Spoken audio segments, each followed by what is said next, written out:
আসসালামু আলাইকুম, আশা করি সকলে ভালো আছেন। আজকে আমি আপনাদের সঙ্গে আলোচনা করব মার্চেন্ডাইজিং কি বা মার্চেন্ডাইজার কি, গার্মেন্টস সেক্টরে একজন মার্চেন্ডাইজারের গুরুত্ব কতটুকু সেই বিষয়টা নিয়ে।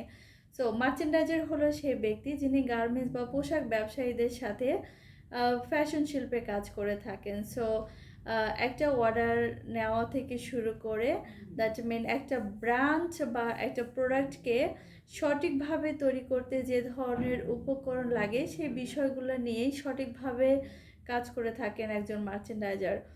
সো কাস্টমারের কাছ থেকে অর্ডার নেওয়া থেকে শুরু করে সেটার শিপমেন্ট ইভেন পেমেন্ট আসা অবধি একজন মার্চেন্ডাইজারকে কাজ করতে হয়।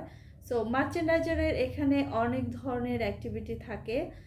যখন কাস্টমারের কাছ থেকে একটা অর্ডার নেয় সেটা প্লেস করা থেকে শুরু করে এটার এগেনস্টে যত ধরনের অ্যাক্টিভিটি আছে সেটা নিয়ে মার্চেন্ডাইজারকে কাজ করতে হয়। মার্চেন্ডাইজারকে একটা প্রপার টিএনএ প্ল্যান তৈরি করতে হয়। সো সেটা ধরে কাস্টমারের যে টাইমিংটা থাকে সেই টাইমিংটা রিচ করতে যে যত ধরনের স্টেপ আছে সব কিছু একজন মার্চেন্ডাইজারকে কমপ্লিট করতে হয়।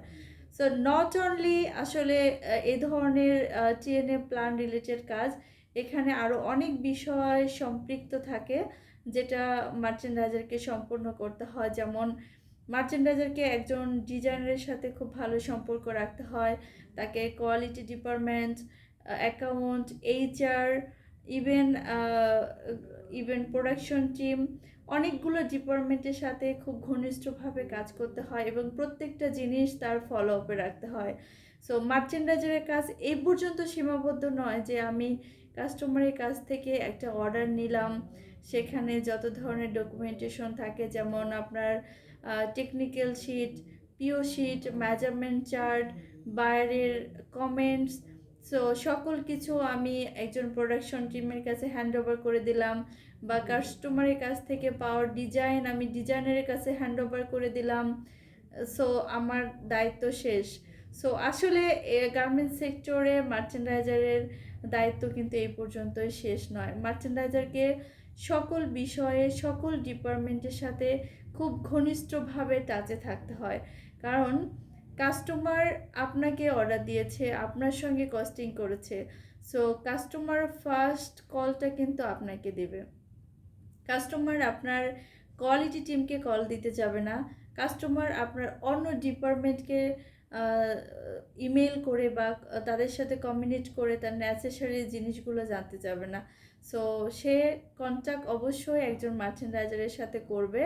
সো যদি আপনি সব কিছু সুন্দরভাবে তাকে প্রেজেন্ট করতে না পারেন বা তাকে সঠিক ইনফরমেশনটা দিতে পারেন, তাহলে কাস্টমারের আপনার এগেনস্টে একটা নেগেটিভিটি তৈরি হবে। ইভেন সে ভাববে যে আপনি সঠিকভাবে তার কাজটা ফলো আপ করছেন না বা আপনার মার্চেন্ডাইজিং সঠিকভাবে করছেন না। সো অবশ্যই আপনাকে ভালো মার্চেন্ডাইজার হতে গেলে, কাস্টমারের ইমপ্রেশন ঠিক রাখতে গেলে, ইভেন কাস্টমারের কাছ থেকে নেক্সট অর্ডার পেতে গেলে সব কিছুতেই অবশ্যই আপনাকে সব ধরনের ডিপার্টমেন্টের সঙ্গে টাচে থাকতে হবে, সব ধরনের ইনফরমেশন আপনাকে জানতে হবে, ইভেন সব কারেন্ট ইনফরমেশন থাকতে হবে। দ্যাট মিন আমি যেটা বোঝাইতে চাচ্ছি যে আপনাকে ডেইলি ইনফরমেশনগুলো আপনাকে রাখতে হবে। সো এগুলোই হচ্ছে একজন ভালো মার্চেন্ডাইজারের রেসপন্সিবিলিটি, ইভেন একজন ভালো মার্চেন্ডাইজারের দক্ষতা যেটা কিনা সে সম্পূর্ণ করে থাকেন।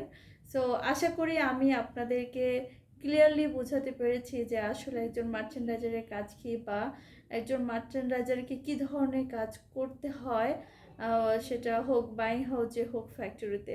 সো আমার ইনফরমেশনগুলো বা আমার মার্চেন্ডাইজিং রিলেটেড কন্টেন্টগুলো যদি আপনাদের পছন্দ হয়ে থাকে আর আপনারা যদি আমার কাছ থেকে আরও ইনফরমেটিভ কোনো কিছু জানতে চান, তাহলে অবশ্যই আমার চ্যানেলে সাবস্ক্রাইব করবেন, বেল বাটন ক্লিক করে আমাকে কমেন্ট করে আপনাদের ভ্যালুড অপিনিয়ন জানাবেন।